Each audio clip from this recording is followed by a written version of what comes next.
अच्छा देखिए स्टूडेंट्स, अब मैं आप लोग को इलेक्ट्रोमोटिव फोर्स, जिसे शॉर्ट में कहते हैं ईएमएफ, इसके बारे में बताऊंगा। ठीक है। ये इलेक्ट्रोमोटिव फोर्स होता क्या है, इसको आप लोग समझिए। ये बे, ये बेसिकली एक सेल का एनर्जी है। ठीक है। जैसे मार्केट से आपने एक सेल परचेस करके लाए। ठीक है। घड़ी में, दीवार घड़ी में जो लगाने वाली जो सेल होती है, ठीक है ना। तो उस तरह से आपने एक चाहे टॉर्च की बैटरी खरीद के लाए। ठीक है ना। तो कोई भी सेल आपने मार्केट से परचेस करके लाए, तो उसकी जो एनर्जी है बेसिकली, उसी को ही हम लोग इलेक्ट्रोमोटिव फोर्स कह रहे हैं। ठीक है ना। उसमें से अभी कोई करंट पास नहीं हुआ है, एक बिल्कुल न्यू है। तो इसमें जो एनर्जी है उसको हम लोग ईएमएफ कह रहे हैं। ये बात समझ में आ रही है। तो अब देखिए एक्चुअली उस सेल के अंदर होता क्या है, ये थोड़ा सा समझ लेते हैं तो ज़्यादा इजी हो जाएगा। जैसे मान लो ये सेल है। ठीक है। ये हम लोग फिगर बना रहे हैं ईएमएफ का। ठीक है। ये फिगर, ये किस चीज़ का है, ये ईएमएफ का फिगर है। अच्छा, ये जो ईएमएफ की बात हम लोग कर रहे हैं, सेल की बात, इस सेल के अंदर होता क्या है इसको थोड़ा सा समझ लो। इस सेल के अंदर एक इलेक्ट्रोलाइट्स होते हैं। ठीक है। यहाँ पर ये इलेक्ट्रोलाइट्स है, इलेक्ट्रोलाइट। ये इलेक्ट्रोलाइट्स कहने का क्या मतलब है, इलेक्ट्रोलाइट्स कहने का मतलब होता है डाइल्यूट सल्फ्यूरिक एसिड H2SO4। ठीक है ना। इसे हम लोग लिक्विड कंडक्टर भी कहते हैं, लिक्विड कंडक्टर। तो ये जो एक्चुअल में डाइल्यूट H2SO4 के बीच में हमने दो प्लेट्स रख रखे हैं। ठीक है ना।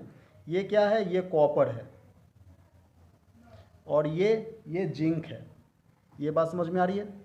तो जब हम लोग जिंक और कॉपर को एक कंटेनर में, जिसमें डाइल्यूट H2SO4 है, उसको रखेंगे, तो यहाँ पर कुछ केमिकल रिएक्शंस होंगे, और जो केमिकल रिएक्शन है वो इलेक्ट्रिकल एनर्जी में कन्वर्ट हो जाएगी। ठीक है। जो केमिकल एनर्जी है वही एक्चुअली इलेक्ट्रिकल एनर्जी में कन्वर्ट हो रही है, और इन दोनों के बीच में पोटेंशियल डिफरेंस जनरेट हो रहा है। ठीक है ना। मतलब यहाँ से कुछ इलेक्ट्रॉन्स निकल करके इस निगेटिव वाले में आ रहे हैं। ये बात समझ में आ रही है। तो यहाँ पर पॉजिटिव चार्जेस हो गया, यहाँ पर निगेटिव चार्जेस हो गया। तो इस तरह से इन दोनों के बीच में पोटेंशियल डिफरेंस जनरेट हो गया। ठीक है। जिंक के ऊपर, कॉपर के ऊपर जो है वो पॉजिटिव चार्जेस आ गए। ठीक है। और जिंक के ऊपर जो है वो नेगेटिव चार्जेस आ गए हैं।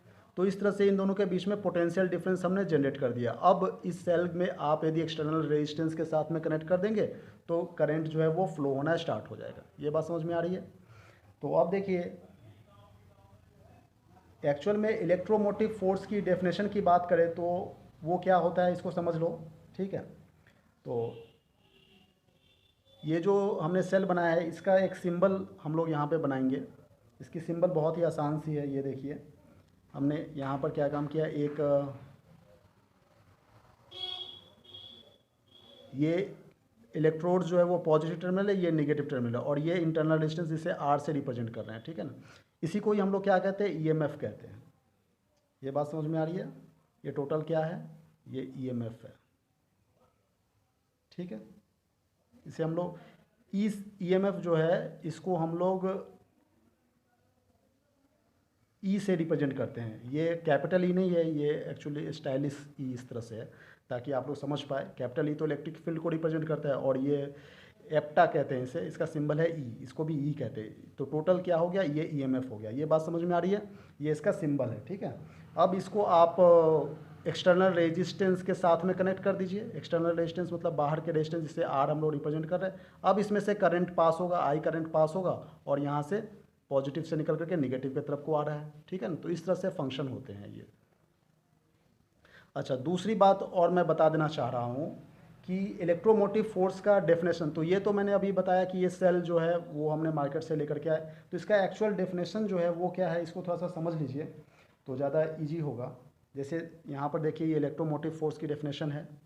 इसमें क्या कह रहा है कि the EMF of a source may be defined as the work done by the source in taking a unit positive charge from its lower potential terminal to the higher potential terminal. ठीक है ना। एक और definition भी है, पहले इसको समझ लेते हैं।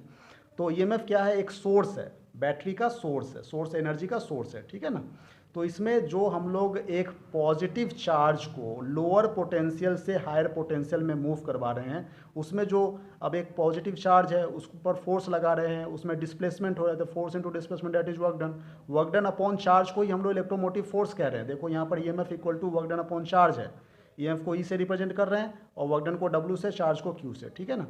तो इस यूनिट पॉजिटिव चार्ज को जब हम इसमें फोर्स लगा रहे हैं इलेक्ट्रोमोटिव फोर्स, और ये इलेक्ट्रोमोटिव फोर्स एक्चुअल में एनर्जी है, ठीक है ना, मतलब ये मिसनोमर्स है। मिसनोमर्स कहने का मतलब ये, मतलब इसका कहना नाम से पता चल रहा है कि ये फोर्स है, लेकिन ये फोर्स नहीं है, एक्चुअली ये एनर्जी है, ठीक है ना। जैसे मान लो क्लास 11th में हम लोग पढ़ते थे लाइट ईयर के बारे में, तो लाइट ईयर जो है वो क्या है, लेंथ डिस्टेंस का यूनिट है, वो बिग यूनिट है। लेकिन लाइट ईयर मतलब ईयर समझ से हम लोग ये पता चलता है कि ये टाइम के बारे में कुछ बता रहा होगा। तो इस तरह के जो वर्ड्स होते हैं इसे कहते हैं मिसनोमर, ठीक है ना। तो ये इलेक्ट्रोमोटिव फोर्स एक्चुअल में है क्या, ये एक एनर्जी है। अब एनर्जी है तभी तो फोर्स लगाएगा, ठीक है ना। अब मान लो फोर्स लगाना है तो उसके लिए एनर्जी चाहिए ना, तो एनर्जी है, इसलिए ये यूनिट पॉजिटिव चार्ज जो है वो क्या काम कर रहा है, फोर्स, यूनिट पॉजिटिव चार्ज के ऊपर फोर्स लगाता है, तो उसमें लोअर पोटेंशियल से हायर पोटेंशियल में चार्ज मूव करते हैं, जिससे वर्क डन हो रहा है, वही वर्क डन अपॉन चार्ज को ही हम लोग ईएमएफ कह रहे हैं। ये बात समझ में आ रही है, ठीक है ना। जैसे अभी मैंने बताया था कि यहाँ पर ये सेल है, देखो जैसे कि ये सेल है, तो इस सेल के अंदर ये सेल है, ठीक है, इस सेल के अंदर यहाँ पे पॉजिटिव चार्ज है, यहाँ पर निगेटिव चार्ज है, ठीक है। तो यदि सेल के आउटसाइड की बात करें तो पॉजिटिव से निगेटिव की तरफ को चार्ज जा रहे हैं, करंट कैसे जाएगा, पॉजिटिव से निगेटिव की तरफ को जाएगा ना। मान लो यहाँ पर आपने एक्सटर्नल रेजिस्टेंस लगा दिया, तो पॉजिटिव से निगेटिव की तरफ को करंट जाएगा। लेकिन इन साइड की बात करें तो निगेटिव से पॉजिटिव की तरफ को जा रहा है, तभी तो सर्किट कंप्लीट हो रहा है। यहाँ देखिए, यदि करंट जो है वो आउटसाइड की बात करें तो ये पॉजिटिव से निकल करके निगेटिव में आ रहा है, और इन साइड की बात करें तो निगेटिव से पॉजिटिव की तरफ को जा रहा है, तभी ये सर्किट कंप्लीट हो रही है, ठीक है ना। तो इन साइड की बात करें, ये सेल के अंदर की बात कर रहे हैं हम लोग, सेल के अंदर की बात, तो इसमें क्या है, निगेटिव से पॉजिटिव, मतलब लोअर पोटेंशियल से हायर पोटेंशियल की तरफ को जा रहा है, ठीक है ना, यूनिट पॉजिटिव चार्ज। तो यही बात बताना चाह रहे हैं। तो यहाँ देखिए डेफिनेशन में क्या कह रहा है कि एक ईएमएफ है जिसमें यूनिट पॉजिटिव चार्ज जो है वो लोअर पोटेंशियल से हायर पोटेंशियल में जा रहा है, तो वही वर्क डन अपॉन चार्ज को हम लोग इलेक्ट्रोमोटिव फोर्स कह रहे हैं, ठीक है ना। ये बात समझ में आ रही होगी। अच्छा, इसका दूसरा डेफिनेशन देखिए कि energy supplied by the source, मतलब वही बैटरी, बैटरी जो एनर्जी सप्लाई कर रही है उसमें unit positive charge once around the complete circuit, एक बार पूरा सर्किट, पूरा सर्किल में कंप्लीट घूम जा रहा है, ठीक है ना, तो भी उसको हम लोग पोटेंशियल मतलब सॉरी ईएमएफ ही कहेंगे, ठीक है ना।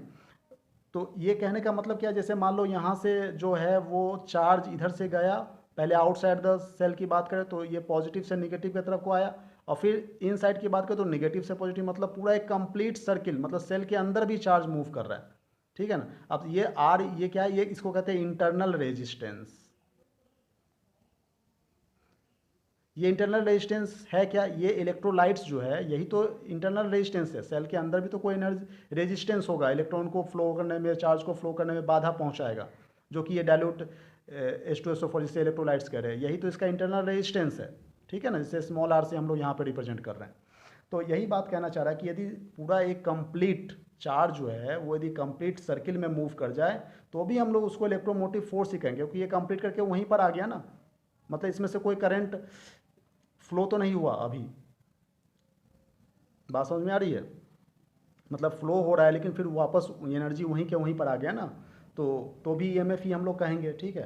तो यही इसकी डेफिनेशन है। देखिए सेकंड डेफिनेशन और में जो है वो ये है कि it is the energy supplied by the source in taking a unit positive charge once around the complete circle, ठीक है, वेरी गुड। अब देखो इसको हम लोग इस तरह से रिप्रेजेंट करते हैं कि E equal to close integral of E vector dot D L vector. ये डी एल वेक्टर क्या है, स्मॉल लाइन सेगमेंट है, ठीक है ना, और उसका इंटीग्रेशन कर देंगे तो टोटल कंप्लीट सर्किल का निकल करके आ जाएगा, और इलेक्ट्रिक फील्ड के साथ में मल्टीप्लाई कर रहे हैं तो उसी को ही हम लोग कहते हैं ईएमएफ, ठीक है। तो यही कह रहा है कि चार्ज जो है, ये इलेक्ट्रिक फील्ड क्या है, फोर्स अपॉन चार्ज ही तो है, तो चार्ज के ऊपर जो फोर्स लग रहा है, ठीक है ना, तो एक चार्ज को पूरे एक सर्किल, कंप्लीट सर्किल में मूव करने में जो एनर्जी लग रही है उसी को ही हम लोग कहते हैं इलेक्ट्रोमोटिव फोर्स। ये बात समझ में आ रही है। वही बात यहाँ पे लिखा है कि energy supplied by the source in taking a unit positive charge once around the complete circuit, ठीक है। अच्छा देखिए एक और बात, नई बात बता दूं कि it is equal to the potential difference measured in open circuit, ठीक है ना। यदि हम लोग ओपन सर्किट की बात करें, मतलब सर्किट में कोई एक्सटर्नल रेजिस्टेंस नहीं कनेक्ट किए हैं, तो उस समय जो टर्मिनल पोटेंशियल डिफरेंस है वही तो इलेक्ट्रोमोटिव फोर्स है, ईएमएफ है। देखिए इसको और थोड़ा सा आसानी से समझिए कि इसको इस तरह से समझते हैं कि electromotive force of a cell is defined as the maximum potential difference between the two electrodes. मतलब ये पॉजिटिव और नेगेटिव ये दो इलेक्ट्रोड्स है, इसके बीच में जो मैक्सिमम पोटेंशियल डिफरेंस है, कब? When the no current is drawn from the cell और cell is in open circuit. मान लो हमने इसमें कोई एक्सटर्नल रेजिस्टेंस नहीं लगाया तो ये ओपन सर्किट हो गया, ठीक है ना। इसमें से कोई करंट पास तो नहीं हो रहा है अभी, जब ये ओपन सर्किट है, जब इसमें सर्किट लगाएंगे, एक्सटर्नल रेजिस्टेंस लगाएंगे तभी तो करंट पास होगा। अब इसको ओपन रखे तो इसमें से कोई करंट पास ही नहीं हो रहा है, तो कोई करंट पास नहीं तो सारा एनर्जी इसी में स्टोर्ड है। मतलब मैक्सिमम पोटेंशियल डिफरेंस की बात कर रहे हैं इन दोनों बीच टर्मिनल के बीच में, ठीक है ना। इन दोनों टर्मिनल्स के बीच में मैक्सिमम पोटेंशियल डिफरेंस की बात कर रहे हैं। इस सेल के बाहर यदि कोई एक्सटर्नल रेजिस्टेंस लगाएंगे तभी तो करंट पास होगा, और नहीं लगाए हैं तो इसका मतलब इसके बीच में जो मैक्सिमम एनर्जी स्टोर्ड है उसी को तो ईएमएफ कह रहे हैं। बात समझ में आ रही है? Very good. अब देखिए ये इसकी यूनिट की बात कर ले तो एसआई यूनिट जो होती है इसकी ईएमएफ की वो वोल्ट होती है, ठीक है ना। वोल्ट या फिर जूल पर कूलम भी कहते हैं। वर्क डन की यूनिट क्या होती है? जूल। चार्ज की यूनिट कूलम, तो जूल पर कूलम कह लो या फिर वोल्ट कह लो, बात एक ही है। ये बात समझ में आ रही है? अच्छा एक चीज़ देखिए कि इसकी थोड़ा सा और एक्सप्लेन करके बताऊं मैं। तो EMF of a cell is said to be, EMF of a cell is said to be 1 volt. देखो 1 वोल्ट कब कहेंगे? जब 1 जूल एनर्जी सेल डिराइव करेगा 1 कूलम ऑफ चार्ज को वंस कंप्लीट सर्किल में, इंक्लूडिंग द सेल, सेल के अंदर भी, ठीक है ना। इसका कहने का मतलब क्या है कि एक सेल 1 जूल एनर्जी सप्लाई कर रहा है 1 कूलम ऑफ चार्ज को पूरे एक सर्किल में मूव करने में, ठीक है ना। जैसे यहाँ पर जो सर्किट है ये देखिए, अब यहाँ पर ये सेल से कितना मिल रहा है? 1 जूल एनर्जी मिल रहा है। इस चार्ज को पूरा एक एक्सटर्नल सर्किट और इंटरनल सर्किट मतलब इंक्लूडिंग सेल पूरा कंप्लीट रोटेशन करने के लिए 1 कूलम जो बेसिक चार्ज है उसमें जो एनर्जी लग रही है वो है 1 जूल एनर्जी, ठीक है ना। तो हम लोग कहेंगे कि 1 वोल्ट हुआ। यही डेफिनेशन यहाँ पे लिखा हुआ है। ये बात समझ में आ रही है? 1 volt is the 1 joule energy supplied by the cell to derive the 1 coulomb of charge once around the whole circuit including the cell. ये बात समझ में आ रही है? Very good. अब एक बात मैं और बता देना चाह रहा हूँ यहाँ पर कि जब हम चार्ज कर रहे होते हैं, ठीक है ना, ड्यूरिंग चार्जिंग, यहाँ पर लिखते हैं, बहुत ही इंपॉर्टेंट डेरिवेशन, इंपॉर्टेंट बात है, ये डिस्कस करेंगे। जब हम लोग डिस्चार्ज कर रहे होते हैं, ठीक है ना, तो उस समय अब मान लो ये बैटरी डिस्चार्ज हो रहा है ना, बाहर में बल्ब लगा दिए बैटरी से तो इसमें से करंट जा रहा है, तो ये चार्ज डिस्चार्ज ही तो हो रहा है। तो डिस्चार्ज हो रहा है तो यहाँ से कुछ जो है वो करंट निकल रहा है, ये देखो करंट निकल रहा है, तो उसी को ही हम लोग पोटेंशियल डिफरेंस कर रहे हैं। अब पोटेंशियल डिफरेंस जो है वो 2 टर्मिनल के बीच में होता है, जबकि ईएमएफ पूरा एक कंप्लीट राउंड्स में होता है, ठीक है ना। तो देखिए ईएमएफ से करंट निकल गया तो इसको पोटेंशियल डिफरेंस कह रहे हैं। तो यहाँ पर कौन ग्रेटर है? यहाँ पर ईएमएफ ग्रेटर है पोटेंशियल डिफरेंस से। ये बात समझ में आ रही है? लेकिन यदि करंट 0 हो जाए, if I equal to 0, current 0 कर दें, मतलब no current is flow, no current is flowing, तो उस समय क्या होता है? उस समय एप्सिलॉन मतलब ये ई जो है, ई मतलब EMF is equal to potential difference क्या हो रहा है सेकंड केस में? ये केस 1 है, ठीक है ना, ये केस 2 हो गया। और यदि केस 3 की बात करें हम लोग, मतलब ड्यूरिंग चार्जिंग की बात कर रहे हैं, ठीक है ना, चार्ज जब हो रहा है, अब यहाँ पर हम लोग इसको चार्ज कर रहे हैं, तो चार्ज कर रहे हैं तो उस समय ईएमएफ जो होता है वो ग्रेटर होता है पोटेंशियल, मतलब ईएमएफ जो है वो लेस देन होता है पोटेंशियल डिफरेंस के। ये बात समझ में आ रही है?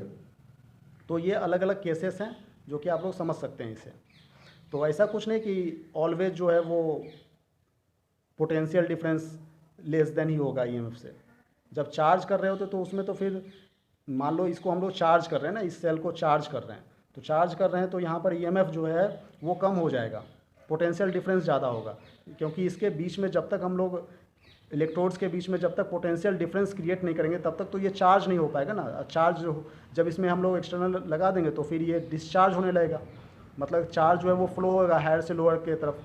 मान लो यहाँ पर ये पानी की तरह है, मान लो ये कुछ ज़्यादा पोजीशन पर है, ये कम पोजीशन पर है, ये ब्लू पेन जो है वो लोअर पोजीशन पर है, ये हायर पोजीशन पर, तभी तो करंट जो है वो लोअर से हायर की तरफ को मूव होगा। पोटेंशियल डिफरेंस क्रिएट नहीं करोगे तब तक चार्ज फ्लो कैसे होगा? बात समझ में आ रही है?